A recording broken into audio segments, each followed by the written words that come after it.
आप मुझे हरास कर रही हैं, मैं आपकी कंप्लेंट करूंगी।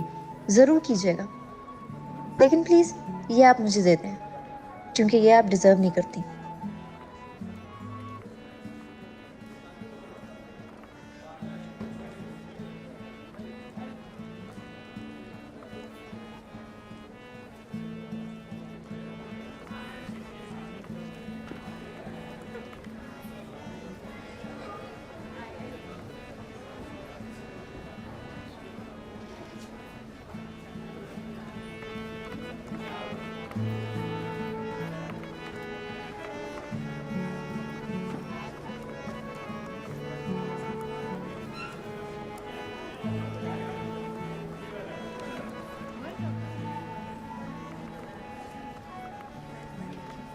टीचू हम्म, एक गुड न्यूज़ है तेरे लिए। पता है मुझे, मैं वहीं पे बैठी हुई थी जब ये बात हो रही थी। नहीं नहीं, एक और गुड न्यूज़ है। तेरे फ्लैट की सारी इंस्टॉलमेंट्स राइट ऑफ हो गई हैं। हाँ जी, इम्तियाज़ ने सारी किस्तें माफ़ कर दी हैं। खुशी से पागल हो गया अगला। मास्टर फाइल जहाँ पे दबी थी ना, वहाँ से किसी का बाप भी नहीं निकाल के ला सकता था। इस केस में बड़ा लंबा लटकना था टीचू। तारीख पे तारीख मिलनी थी, और अगर कोई डिसीजन आता भी तुम्हारे खिलाफ। उन्होंने बड़ी पक्की सेटिंग बनाई थी रजिस्ट्री वालों के साथ, ऊपर से नीचे तक जेब में भरी हुई थी उनकी। वो औरत, वो तो फ्रंट मैन के तौर पे उन्होंने औरत कार्ड के लिए यूज़ कर रहे थे, पीछे बहुत बड़ा माफिया था टीचू। यार मुझी, वैसे तूने तो कमाल ही कर दी यार, वंडरफुल। मतलब तीर सीधा निशाने पे है ना भाभी। यार वो भाई, मैंने कहा क्या कोर्ट में बैठ के टाइम ज़ाया करते रहने, पीछे बैक हैंड पे चुप करके अपना काम करता रहा सारा। बड़ी धमकियाँ मिली मुझे, लाइव थ्रेट्स। ना कर। हाँ जी, लेकिन मैं नहीं डरा। मैं भी कहा आ जाओ, इन लोगों का बाप निकाल के लाया हूँ। सारी इनकी चलतरबाजियाँ ठुस कान से पकड़ के आपके भाई ने लाके कटहरे में खड़ा किया, और फाइल उनके मुंह पे मारी है। फिर जाके इन लोगों को समझ आएगी इन लोगों का किससे पाला पड़ा है। यार तू कमाल है मुझी। हैं आए बड़े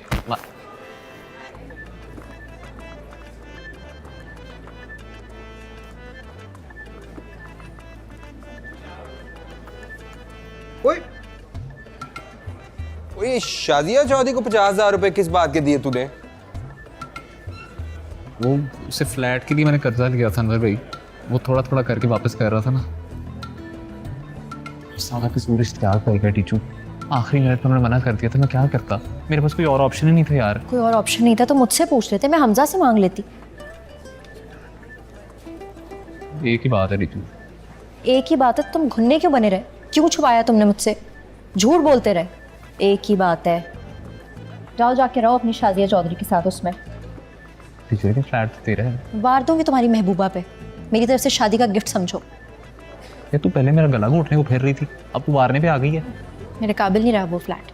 बिजू, अगर हमजा से पैसे लिए होते ना तो मेरे काबिल ना रहता। इसीलिए कह रही हूँ, अब रहो उस फ्लैट में शाजिया के साथ। क्यों खामखा बढ़ा रही है बात को? मैं बढ़ा रही हूँ बात को? और तुम्हारे घर वालों ने मेरे साथ क्या क्या किया गिनवाऊं मैं तुम्हें? तो तेरे घर वालों ने कौन से वीवीआईपी प्रोटोकॉल दिए हैं मुझे? लाउंज में पड़ा होता था मैं, मुसाफिरों की तरह प्लेटफॉर्म पे, कमर में चुक निकल आई मेरी। अरे बेटे, आप हमारी भी तो सुन लो। जितने भी मसाइल हैं ना, वो मिलकर हल कर लेंगे, और जितने भी तहफ़्फ़ुज़ात हैं ना, मिलकर दूर कर लेंगे। और मेरी बात सुनो, मियाँ बीवी में 1000 दफ़ा नफ़रत होती है और फिर लाखों दफ़ा मोहब्बत भी होती है। बीच के लोगों को तो गोली मारो, दफ़ा करो। नहीं फुप्पो, मसला हल हो गया है। अब आपकी पसंदीदा शाजिया चौधरी आपके घर आ रही है, गाड़ी, फ्लैट, 10-12 तोले सोना और सैलरी के एडजस्टमेंट के साथ। अब आप लोग एंजॉय करें ना। अब मुझी एम ही मार रही है अम्मी जी। दीजू मेरी बहन, मेरी बात सुनो, तलाक बहुत बड़ी चीज होती है, ठंडे दिमाग से सोच लो भाई।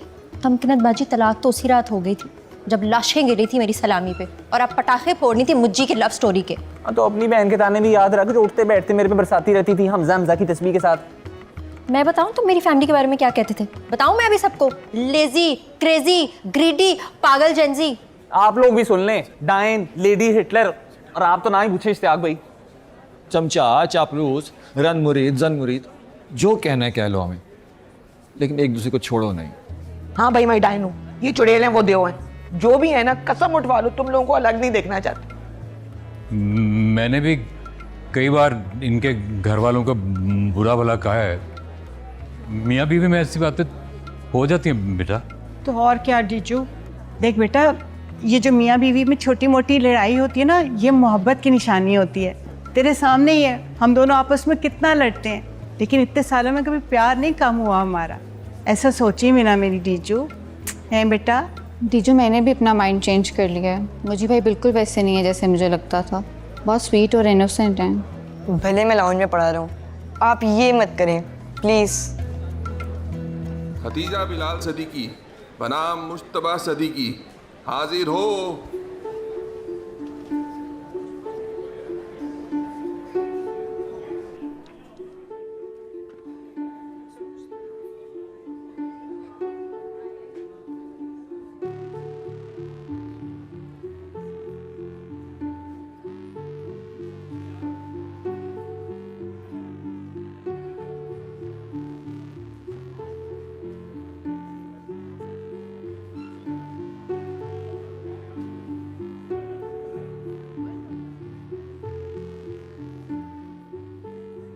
खतीजा बिलाल सिद्दीकी,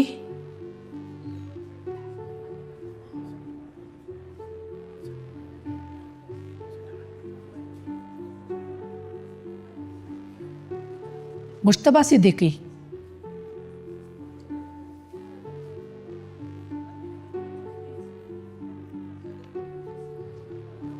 आप दोनों के बयानात, शवाहिद और गवाहों की रोशनी में आप दोनों के रिश्ते और बाहमी ताल्लुकात की तस्वीर अदालत के सामने पेश हो चुकी है।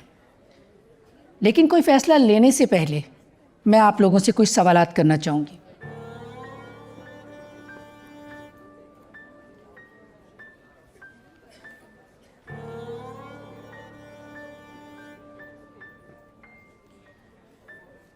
हकमहर कितना था आपका?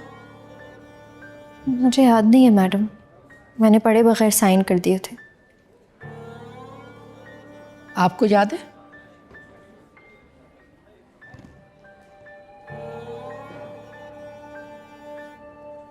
याद नहीं है मैडम।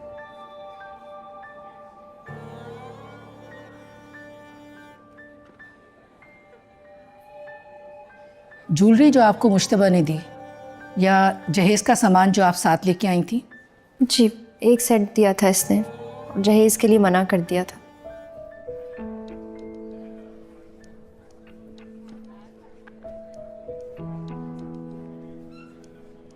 आप क्या इशारे कर रहे हैं?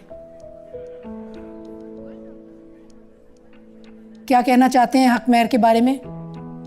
10 लाख मैडम, 10 लाख सिक्का राजुल वक्त हकमहर तय पाया था रुपए।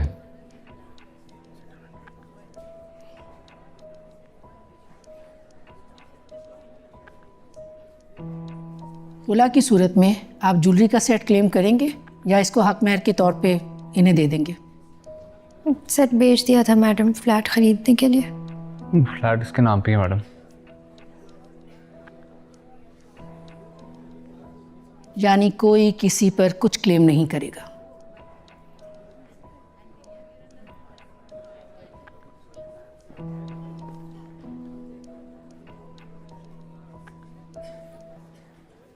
फैसला सुनाने से पहले मैं सिर्फ इतना कहना चाहूँगी कि अक्सर बिना किसी शर्त व शराइत नान नफ़का, हक महर, ख़र्चा वग़ैरह देखे बग़ैर एक दूसरे की मोहब्बत में अंधा एतमाद करके निकाहनामे पे साइन कर देते हैं और बाद में उस एतमाद और मोहब्बत का क्या होता है? तलाक़ के बहुत सारे केसेस में हर बार यही एक सवाल मेरे जहन में उलझ जाता है कि दिल वाली गलियां शुरू में खुली और कुशादा होती हैं, लेकिन बाद में यही गलियां इतनी तंग क्यों हो जाती हैं?